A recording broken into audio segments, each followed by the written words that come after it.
안녕하세요. 보나 뭘 보나 혜정 보나 박혜정 선교사입니다. 오늘은 지난 시간에 이어 퇴고하기 전에 잘 쓰자 2탄입니다. 습관적으로 잘못 사용하고 있는 표현들을 찾아내는 시간입니다. 지난 시간에 우리는 글의 적의를 보이는 것들, 적의의 것들에 대해서 살펴보았습니다. 오늘은 이어서 별 의미는 없는데 우리가 습관적으로 잘못 쓰고 있는 표현들과 또 사역자들이 많이 실수하는 표현을 함께 보겠습니다. 먼저 별 의미 없는 있는에 대해서 살펴볼까요? 뭐뭐 하고 있는 이라는 현재 진행형을 많이 쓰는 경우가 있는데요. 빼도 괜찮은 표현입니다. 함께 예문을 보실까요? 눈으로 덮여 있는 마을. 자, 여기서 있는을 빼면 어떨까요? 눈으로 덮인 마을. 의미 차이가 전혀 없습니다. 그다음 두 번째 예시 보실까요? 그림을 그리고 있는 거리의 화가들 옆에서 그 모습을 지켜보고 있는 시민들. 그 모습을 지켜보는 시민들이라고 고칠 수 있습니다. 그다음에 세 번째, 도시 끝에 자리 잡고 있는 거대한 기념비. 자리 잡은 거대한 기념비로 고칠 수 있습니다. 네, 마지막 예시 보실까요? 아이들이 차도에서 놀고 있다는 말에 깜짝 놀랐다. 아이들이 차도에서 논다는 말에 깜짝 놀랐다. 위에서 보셨듯이 있는 이라는 그 말을 빼도 아무런 무리가 없습니다. 우리말에는 기본적으로 진행형이 없습니다. 이것은 다 영어 표현에서 온 것입니다. 한국어는 동사 중심 언어라서 동사 자체에 이미 진행형이 들어갑니다. 따라서 있는을 빼는 것이 더 좋은 표현입니다. 그리고 더 경제적인 표현이죠. 더 바른 표현이고요. 다음으로 볼 표현은 별 의미 없는 있었다입니다. 예시 보실게요. 길끝으로 작은 숲이 이어지고 있었다. 여기 이어지고 있었다를 그냥 이어졌다 이렇게만 써도 뜻이 충분합니다. 그리고 두 번째, 우리는 더 이상 걱정하지 않고 있었다. 네, 않고 있었다는 사족이지요. 그냥 우리는 더 이상 걱정하지 않았다 이렇게 쓰시면 됩니다. 그 다음에 세 번째 예시, 항상 깨끗한 상태에 있었다. 여기서도 있었다 대신 깨끗한 상태였다. 네, 또는 늘 깨끗한 상태를 유지했다 라고 말하는 것이 더 명확하게 깨끗한 상태였다 라고 확언하게 되는 거죠. 그 다음 네 번째, 모임의 목적은 회원들이 좀 더 소통하는 자리를 마련하는 데 있었다. 여기서도 있었다 대신에 마련하는 것이었다 라고 쓰는 것이 더 낫습니다.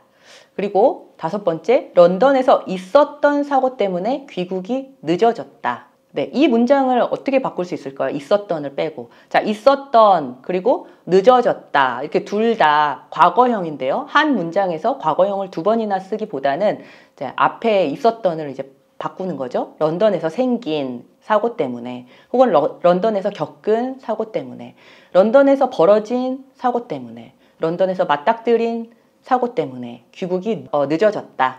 이렇게 쓰는 것이 더 낫습니다. 자, 계속해서 무엇을 하다와 뭐뭐 하다에 대해서 살펴보겠습니다. 네, 무엇을 하다는 그것이 아닌 다른 것도 할 수 있다는 가능성을 말해줍니다.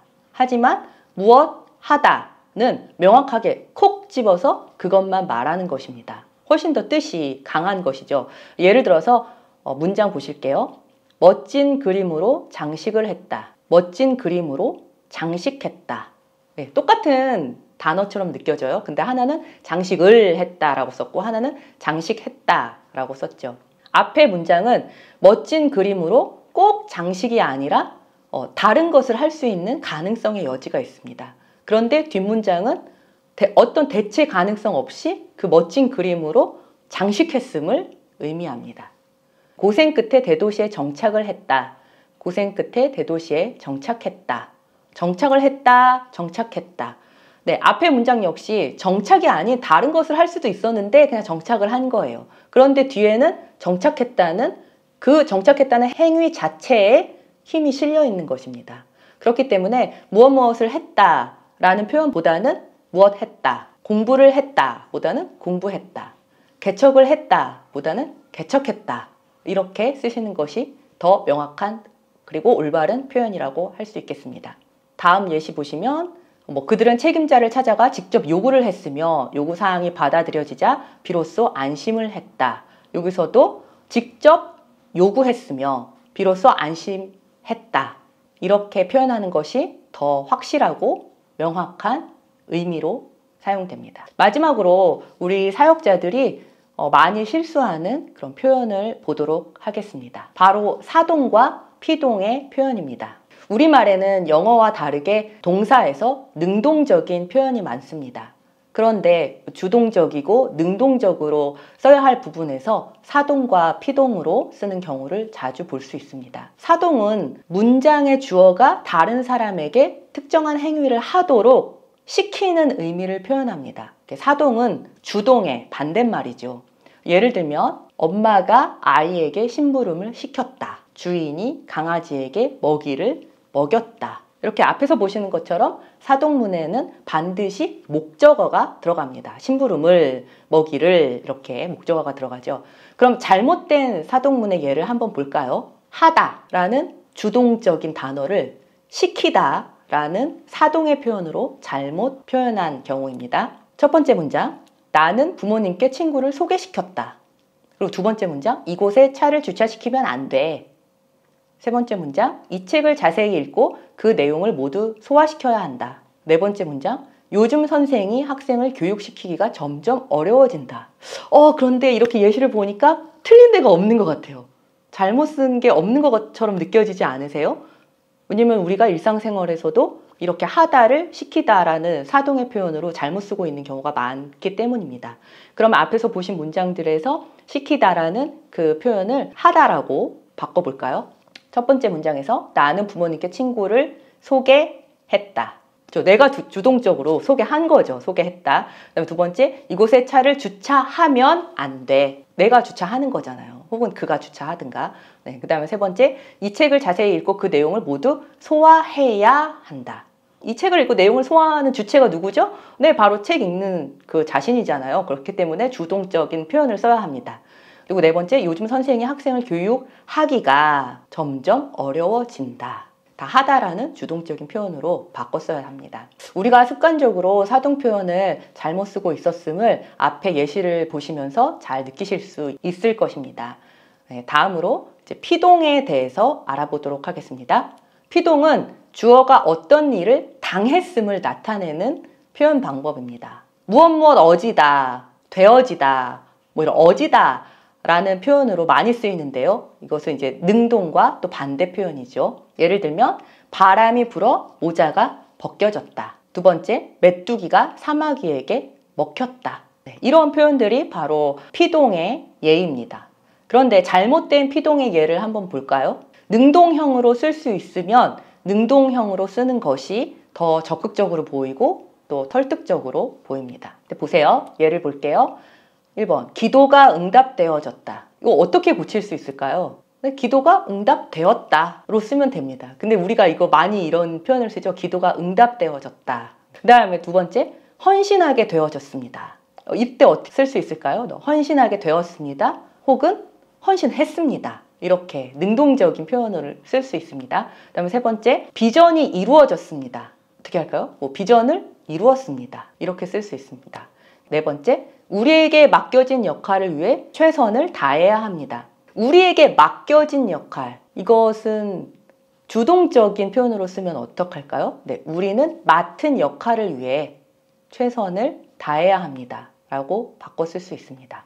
그 다음에 다섯 번째, 지도자의 가장 요구되는 덕목은 정직이다. 언뜻 보면은 틀린 말이 아닌 것도 같아요. 그런데 이것을 고쳐본다면 지도자에게 가장 필요한 덕목은 정직이다. 혹은 지도자에겐 정직한 자세가 절실히 필요하다. 이렇게 바꿔 쓸 수가 있습니다. 그리고 또 이제 마지막으로 우리가 나이가 많이 들면서 겪는 신체 현상 중에 하나인데요. 40이 되니 머리가 벗겨졌다.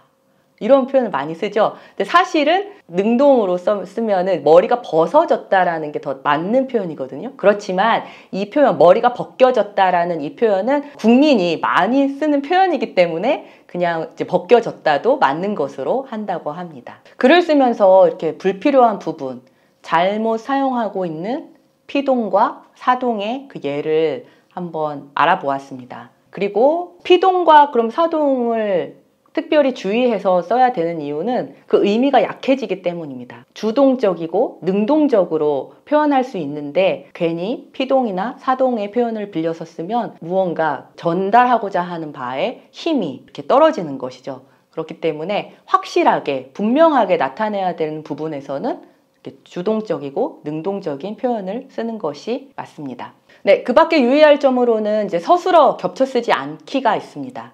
같은 서술어를 글 안에서 계속 반복해서 썼는지 안 썼는지를 알아보기 위해서는 글을 다 쓴 후에 마지막 서술어만 이제 딱딱 집어서 한번 읽어보시면 좋습니다. 그러면은 그 서술어를 계속 읽어보면은 한다라는 말을 내가 너무 많이 썼네. 혹은 할 것이다가 너무 많이 나오네.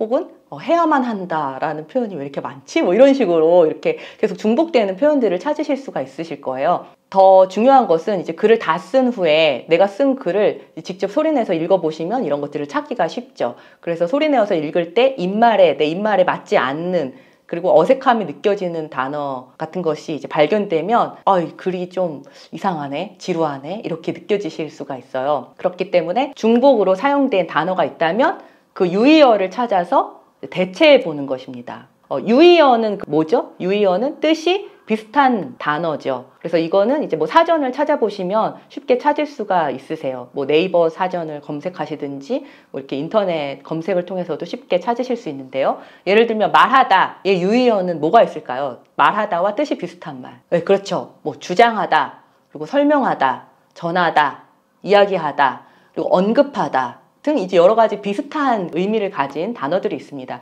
그러면 뭐 누가 그에게 말했다, 이 책에서는 말했다 그렇게 계속 말하다라는 말을 쓰기보다는 어떤 부분에서는 말하다라는 단어를 쓰고 또 어떤 부분에서는 언급했다, 또 어떤 부분에서는 주장했다 이렇게 다른 서술어를 써주시면 글이 훨씬 풍부하게 느껴지게 됩니다. 자신의 어휘량이 많아야 이제 글을 쓸 때 서술어의 중복을 피할 수가 있는데요. 어휘량을 늘리기 위해서는 글을 이제 많이 읽으셔야 됩니다.